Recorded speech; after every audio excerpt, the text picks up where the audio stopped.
Assalamualaikum dan selamat sejahtera. Bersama saya, Nur Farazila binti Muhammad Ayub, akan mengupas tentang female delinquency pada hari ini. Dalam meniti arus kemodenan ini, kadar jenayah kekerasan jevana perempuan telah meningkat secara mendadak.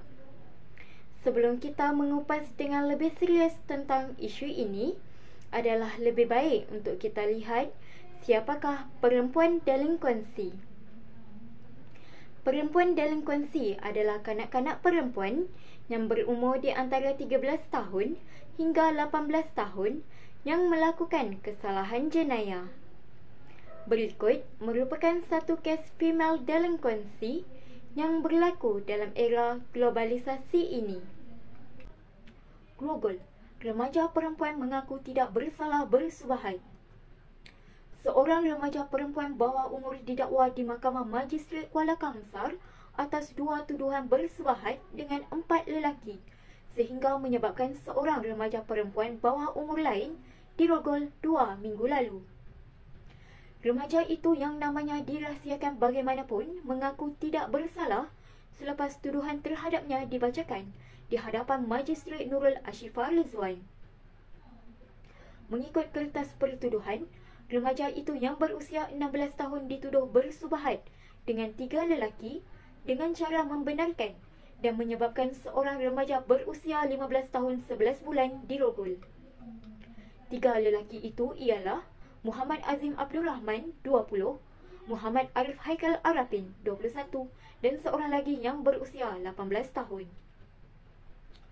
Tertuduh yang beralamat di Puchong Selangor didakwa melakukan kesalahan itu di sebuah rumah tidak bernombor di Taman Doven Bayi Sungai Siput antara jam 1 pagi hingga 2 pagi 14 Julai lalu. Dia didakwa di bawah Seksyen 357B Kanun Keseksaan, dibaca bersama Seksyen 108 Kanun Sama yang membawa hukuman penjara antara 10 tahun hingga 30 tahun jika sabit kesalahan. Tertuduh turut didakwa bersubahat dengan seorang lelaki lain, Afiq Yan Muhammad Farid Yan, 20, dengan cara membenarkan dan menyebabkan remaja perempuan bawah umur yang sama dirogol. Dia didakwa melakukan kesalahan itu di dalam sebuah rumah di Jalan Felda Lasa, Kampung Pulau Mentimun, Sungai Siput antara jam 1 hingga 2 pagi pada 17 Julai lalu. Bagi pertuduhan ini, dia didakwa di bawah Seksyen 376 Kanun Keseksaan, dibaca bersama Seksyen 109 Kanun Sama yang membawa hukuman penjara antara 10 hingga 30 tahun dan dengan sebatan. Mahkamah membenarkan tertuduh diikat jamin RM2,000 untuk setiap pertuduhan di samping syarat tambahan tidak dibenarkan mengganggu mangsa dan melaporkan diri di Balai Polis berhampiran sebulan sekali. Pendakwaan dikendalikan Timbalan Pendakwa Raya Nur Asmaniza Muhammad, manakala tertuduh diwakili Peguam Nabin Panch dan Mahajut Singh. Bagaimana isu ini boleh berlaku dan apakah puncanya? Kurangnya perhatian dan kasih sayang daripada ibu bapa menjadi salah satu faktor kepada tingkah laku delinquent. Hubungan yang tidak baik yang ditunjukkan oleh ibu bapa memberi tekanan emosi yang mendalam kepada remaja yang membawa mereka kepada tingkah laku negatif dan merupakan faktor yang signifikan perlibatan remaja dalam salah laku seksual. Seterusnya, faktor guru juga merupakan faktor yang signifikan dan mempunyai hubungan yang kuat berlakunya tingkah laku delinquent pelajar sekolah. Sikap guru yang memberi tindak balas negatif kepada pelajar mendorong pelajar untuk melakukan tingkah laku delinquent seperti ponteng dan membuli. Apakah kesan kepada pelaku delinquent ini jika tiada yang sudi menghulurkan tangan, dan apakah kesan kepada masyarakat jika golongan ini dipinggirkan? Kesan apabila mempunyai rekod sebagai pesalah delinquent adalah dipandang hina oleh masyarakat. Individu akan disisihkan oleh masyarakat. Seterusnya, jika golongan ini dibiarkan, kadar jenayah akan meningkat dalam negara dan menggugat keselamatan dan ketenteraman masyarakat. Apakah langkah mengatasi jenayah delinquent? Melihat betapa seriusnya delinquent dalam kalangan pelajar dan remaja pada masa ini, maka usaha-usaha yang bersungguh-sungguh dan berterusan perlu dilakukan bagi mengatasi masalah yang sudah sedia wujud.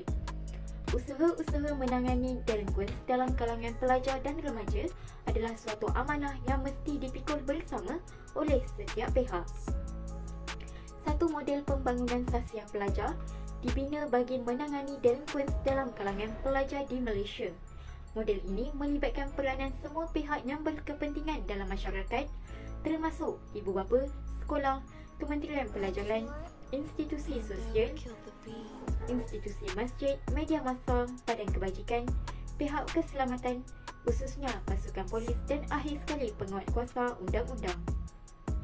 Didikan agama dan tahap keimanan yang tipis dalam kalangan anak-anak menyebabkan mereka mudah dipengaruhi dan mudah hilang pertimbangan dengan memilih jalan hidup yang menggelapkan masa hadapan mereka sendiri. Oleh itu, penerapan dan pengamalan ajaran Islam penting bagi mengurangkan masalah delinquents remaja. Seterusnya, peranan institusi keluarga turut memainkan peranan penting dalam mengatasi masalah delinquents. Keluarga merupakan satu-satunya institusi sosial yang dapat membentuk tingkah laku dan dapat mengarahkan aktiviti sosial yang sesuai mengikut perkembangan anak-anak. Kegagalan ibu bapa menyempurnakannya dengan baik akan menyebabkan kepincangan keluarga dalam masyarakat. Justru, ibu bapa perlu diberi kefahaman yang jelas tentang peranan mereka dalam mendidik anak-anak. Pembentukan kepribadian mulia anak-anak bermula daripada institusi keluarga. Selain itu, peranan institusi sosial turut memainkan peranan yang besar dalam menangani masalah tingkah laku delinkuensi. Di samping institusi kekeluargaan, ejen-ejen persekitaran contohnya jiran tetangga dan masyarakat akan mempengaruhi individu bagi membentuk nilai dan tingkah laku. Persekitaran dan budaya yang menekankan nilai integriti ini akan memberikan persekitaran yang kondusif kepada individu supaya tidak menyimpang dalam tingkah lakunya. Persekitaran yang kondusif akan berlaku apabila setiap anggota masyarakat tahu peranan masing-masing dan mengamalkan nilai dan etika yang murni, sementara penguatkuasaan terhadap gejala sosial, penyelewengan dan salah guna kuasa pula semakin berkesan apabila usaha-usaha pencegahan telah dimulakan lebih awal. Kesimpulannya, masalah tingkah laku delinquents dalam kalangan remaja memerlukan kerjasama daripada semua pihak untuk ditangani. Binalah akhlak anak muda kita dengan didikan yang terbaik. Tugas mendidik adalah tugas kita.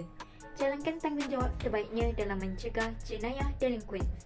Sesungguhnya, mencegah adalah lebih baik daripada merawat. Sekian sahaja daripada saya. Terima kasih.